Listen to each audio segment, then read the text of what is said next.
Monster Itch, Ghost Attack by David Lubar. "You're killing me," I screamed. My shouts made the grip grow tighter. I struggled to breathe, but my ribs had no room to expand. "Let go."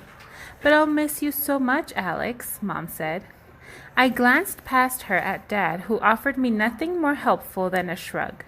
If shrugs could talk, this one would have said, "You're on your own." And right past Dad, my cousin Sarah, who had just gotten out of the car, also shrugged. But the message from her shoulders as they brushed against the ends of her brown hair was more like, "I'm glad your parents brought us here and not mine." I could understand how she felt. Both our moms loved hugs and hated goodbyes. "It's just for 1 week," I said, using the last air in my lungs. That didn't help. As Mom clamped down, I could feel my belly button pressing against my backbone. "For goodness sakes," Grandma said, coming down the front porch steps of her home. "Stop trying to squeeze him in half. He's already enough of a handful to keep an eye on. There's no way I'll watch 2 of him, even if each one is just half the size." Mom loosened her grip enough so I could escape. "Hi, Grandma," I said. I spun a safe distance from Mom's arms. "We're here." Grandma shot me a sharp look. If looks could talk, this one would have said, "Don't waste my time stating the obvious. Of course you're here." But then the glare softened and she said, "Glad you kids came for a visit. I can't wait for you to see the new place. Take your bags upstairs. There's a guest room at each end of the hall." I inhaled a deep breath of fresh country air, then walked over to the car. "What a gray house," Sarah said. "I'll bet it's haunted." She flashed me a grin just because I didn't like creepy movies. She was always trying to scare me. "That's why we bought it," Grandma said. "They promised there'd be a ghost, but I suspect they were trying to fool us city folks." She's a writer, and Gramps is an artist. They make this comic book called Little Grandella about a girl who's a monster. It's really twisted, but not too scary for me. Gramps joined Grandma on the porch and said, "The place is wonderfully creaky." He laughed and added, "Just like me." He was joking. Grandma and Gramps are both in great shape. They go skiing and hiking all the time. They even own a pair of kayaks. Sarah and I unhooked our bikes from the rack on the back bumper of the car and wheeled them over to the side of the garage. As we were walking back to the car, Dad popped the trunk. I reached in and grabbed my duffel bag. That's when Grandma said, "One of the rooms is a teeny tiny bit nicer than the other." She might as well have said, "On your mark, get set, go." Sarah and I ran flat out for the front door. Just because she's 5 whole days older than me, she always thinks she should get the first choice, the biggest piece, and the best seat. Not this time. I might not be a faster runner than Sarah, but I was a lighter packer. My bag didn't slow me down at all. While hers was so heavy, she almost had to drag it. I reached the steps with a good lead. "Wait," Mom shouted. "You forgot something." I looked back. That was a mistake because I also kept running forward. Oof. I tripped on the bottom porch step. Luckily, the stairs broke my fall. "I'm okay," I said, bouncing back to my feet before Mom could start checking me for wounds.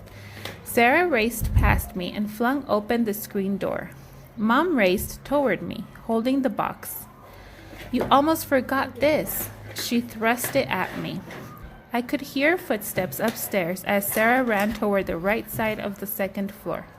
"Don't worry," Grandma said, snatching the box from Mom. "I'll take good care of everything and everyone." I used to have really bad allergies. That's why Mom had brought the box. It was full of stuff to treat sneezes, wheezes, coughs, itches, twitches, and pretty much anything else that didn't need stitches. She was terrified that I'd get sick. The fact that she's a doctor doesn't help. The fact that she's an allergy doctor makes things a whole lot worse. I can't even scratch a tiny itch on my arm around her without getting covered with creams, ointments, and lotions. If she hears me cough or sneeze, I'm totally doomed to spend the rest of the day in bed, even if I feel fine. Grandma told Mom not to worry in 7 or 8 more ways and finally got her heading back to the car. I heard Sarah run to the other end of the hall. Then the steps stopped. I guess she's had plenty of time to look at each room and choose the best one for herself. Oh well, it's not like the rooms would be all that different. Mom reached the car. "Take care of yourself," she called. "Bye." I gave my folks a last wave as they got into the car. Last wave? Yikes. That thought made my throat close up a little. As excited as I was to spend time with Grandma and Gramps, I had to admit I miss Mom and Dad a tiny bit. Grandma held the screen door open. "Alex," she called as I lugged my bag up the stairs. "About the rooms." "What?" I asked. I remembered how she'd said one was a teeny tiny bit nicer. With Grandma, that could mean anything. "Never mind," she said.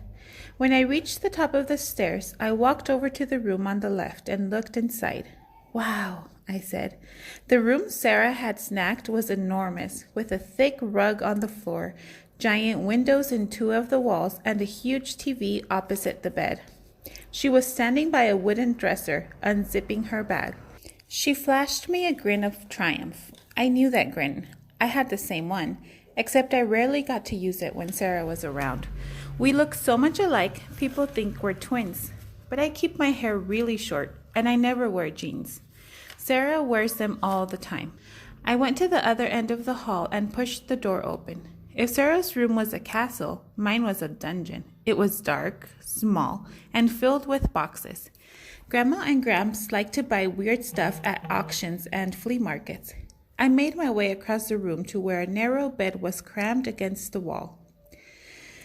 "A teeny tiny bit nicer," I muttered, remembering Grandma's words about Sarah's room. But I didn't plan to spend much time upstairs. I was here to hike in the woods, go fishing, and hang out with my grandparents. I also wanted to explore Thistle's Falls. I'd heard there was an awesome ice cream place in town. I dropped my duffel bag next to the bed. That's when I felt the itch. It started as a tickle, like one ant had crawled up my wrist to the middle of my forearm. But it swelled from ant to spider to tarantula, and then to rat or maybe even a wolverine. I looked at my arm. What I saw was so horrible. I let out a shout.